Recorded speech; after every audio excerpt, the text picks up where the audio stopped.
Okay, guys, welcome back to class today. Yesterday, we were talking about the volume of polyhedrons that they included prisms and they included pyramids.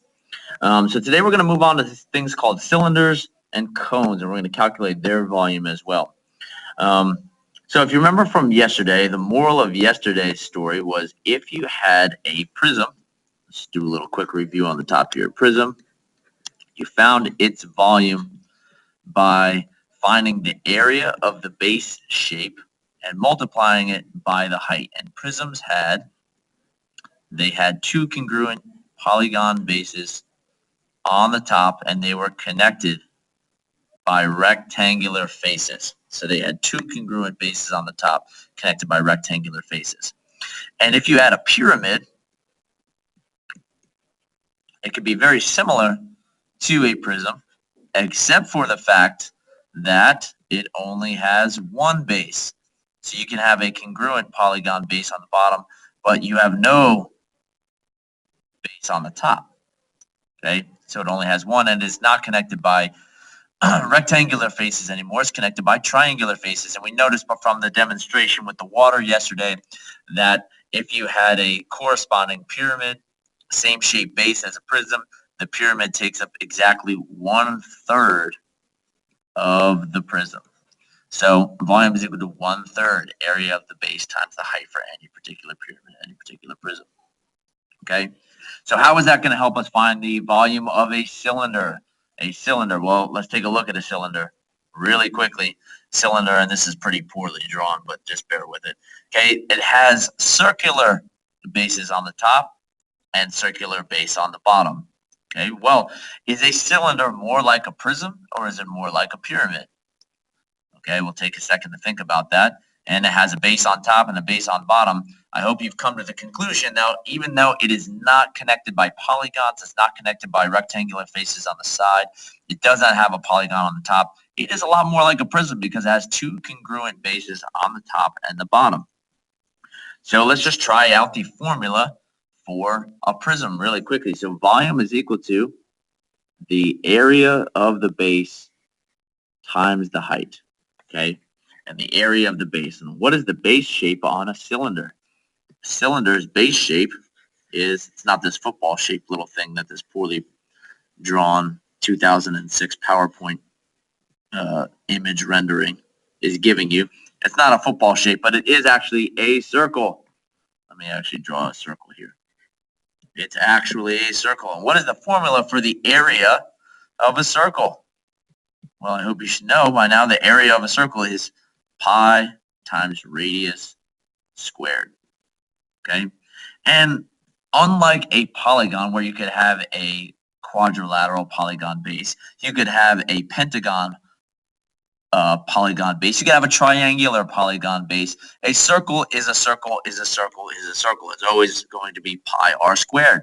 So instead of saying big B for a cylinder, you can just simply say pi r squared times the height because the base shape is always simply a circle. So there it is. It's actually the same exact formula as a prism. A cylinder is basically, if you want to think about it, and this is probably a layman's terms definition, this is how I think of it. A prism, or sorry, a cylinder is a circular prism. So its volume is going to be calculated as area of the base times the height. And it's going to give me some dimensions here for this particular one. And let's actually try out this practice problem here. Find the volume. Okay, volume is equal to area of the base times the height, or in this case, pi r squared times the height. Well, what is r? R is the radius. Do we have a radius given? Well, it gave us a diameter. And the diameter is not very useful in this formula. So we're going to have to find the radius. And the radius, I hope you know, is half of the diameter. So that the radius is going to be 3 inches. So there we go. There is our r. And there is our h. And we should have enough numbers to fill this out. So volume is equal to pi times radius squared, which is going to be 3 inches squared, times a height of 10 inches. All right, so now we got to simplify following PEMDAS. 3 squared is 9. Inches squared is inches squared times 10 inches. And then let's keep simplifying. 9 times 10 is 90. And I'm going to keep the pi there. The reason I'm going to keep the pi there because I don't have my calculator right next to me right now. So I'm going to keep it in terms of pi. And inches squared times inches to the first is inches to the third power. Inches to the third power. Okay. Now, yes, that is in terms of pi. Does it come out to a perfect whole number like that? No, it doesn't, because pi is an irrational number. So we've got 90 pi cubic inches. So let's get a little bit of an estimate of what 90 pi would be. Well, 90 times 3 is 270. 90 times 3.14159 is going to be, let's say, this is a guesstimate, of course, approximately 300 cubic inches. You can actually check it out on your calculator. Actually, pause the video right now and actually check that out on your calculator. What is 90 pi? I don't have mine with me, but I'm just going to leave it in terms of pi. Right? There we go. Volume of a cylinder found in terms of pi. And if you get on any of the modules of Khan Academy and they have you do cylinders and cones, they're going to have you leaving it in terms of pi just to make sure that all the answers are precise. Let's move on here. Okay. Another practice problem. Volume is equal to, once again, this is a cylinder, pi r squared times the height.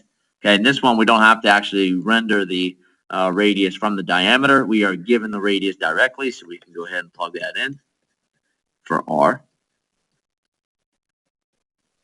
And then plug in a height. Even though this isn't the height, I don't need to worry about the perpendicular height. I don't need this. This is unnecessary. It's basically, in this case, the can has fallen over or the tube has fallen over and it is laying on its side. This is still the height, whether it is on its side or it's upright. So that's probably what this problem was trying to articulate, was that the height is a height is a height, whether it's on the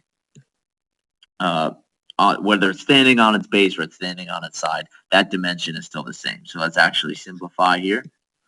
2 squared is 4. Centimeters squared is centimeters to the second power times 15 centimeters. And what we have is 4 times 15, which is 60. Pi, centimeters squared times centimeters is centimeters to the third power. And once again, I do not have a calculator handy with me right now. 60 times 3 is approximately 183.14. We're going to say approximately 200 square, or sorry, not square, cubic centimeters, 200 cubic centimeters. And once again, what is a cubic centimeter? A cubic centimeter is a little cube that is a 1 by 1 by 1 centimeter cube. How many of those fit inside of here? 200 of them, approximately, of course, approximately 200. About 200. All right, so you can pause the video and actually check out what is 60 pi. Mr. Cummings could be a little bit off on this, so you got to check that out, right? All right, let's move on to the next one. Cone.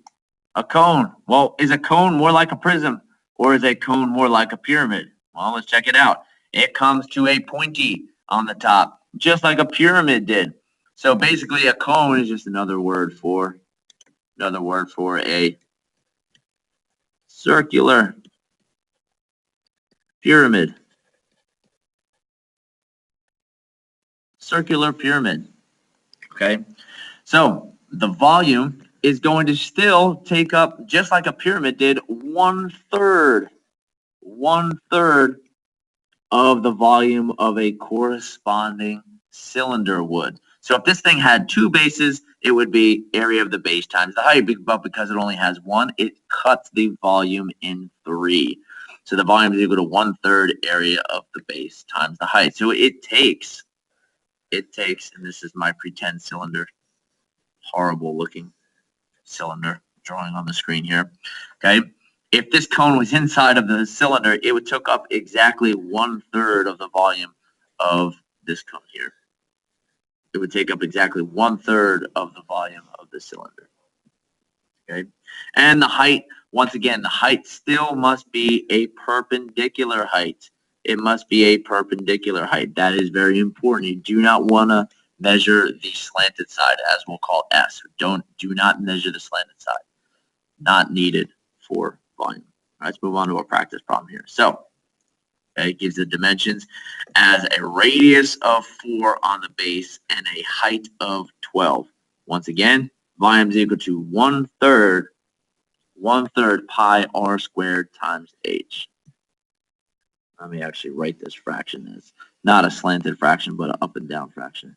Pi radius squared. Radius is 4 feet. Square that times 12 feet. Okay, and once again, I do not have my calculator, so I'm going to have to be a little creative here. And I'm going to leave it in terms of pi. But 4 squared is 16. Feet squared is feet to the second power times 12 feet. And I'm following GEMDAS here when I'm simplifying, like you should too. Now, I've got 1/3 here, and I've got to multiply 1/3 times pi times 16 times 12. Well, that's pretty intimidating, but commutative property says I can multiply 1/3 times 12. Okay, the order does not matter. And 1/3 of 12, I just divide 12 by 3, and that's 4. I'm going to go 4 times pi times 16 feet squared, and this is 4 feet. Let me squeeze that in there. And then 4 times 16. 4 times 16 is, well, 2 times 16 is 32. 4 times 16 is going to be 64 pi feet cubed, because this is feet to the first times feet to the second. So I have 64 pi cubic feet. 64 pi cubic feet. Now, what could 64 pi be? Well, pi is 3.14. 64 times 3. 64 times 3 would be 192. 3.14 times 3 is going to, let's say, I don't know, approximately 210 cubic feet. You have to check that. I'm going to go question mark, cubic feet. In terms of pi, it's 64 pi. And the last problem, I want you to pause the video right now and practice this one on your own and see if you get the same exact answer as me. Go ahead, pause. I'll get the pen out and I'm going to do the same. All right. So on this guy, volume is equal to 1/3 pi radius squared times height. Once again, pi times radius squared is simply just big B, just more specific from yesterday. So it's exactly the same formulas as we learned yesterday. So we got 1/3 pi times radius is 3 centimeters. That's our R right there. This is our height. And the height is 20 centimeters. Let me squeeze that in there, okay? Always follow GEMDAS before you start simplifying these things. So I have to make sure I'm taking care of that exponent. 3 squared is 9 centimeters to the second. 20 centimeters. Okay, 1/3 of 9 is 3. And 3 times 20 is 60 centimeters squared times centimeters to the first is centimeters to the third. So I'm going to have 60 pi centimeters cubed. Whatever you got a few slides ago, I believe we got 60 pi for another problem a few slides ago. Whatever you got for that is going to be that same exact volume, approximately 200, maybe a little over 200, something like that, right? So I'm just going to leave it in terms of pi, which is fine. You can actually too, if you want to, on any test or quiz, you want to leave it in terms of pi, that's absolutely fine with me. All right. So there you go. That is volume of a cylinder and volume of a cone.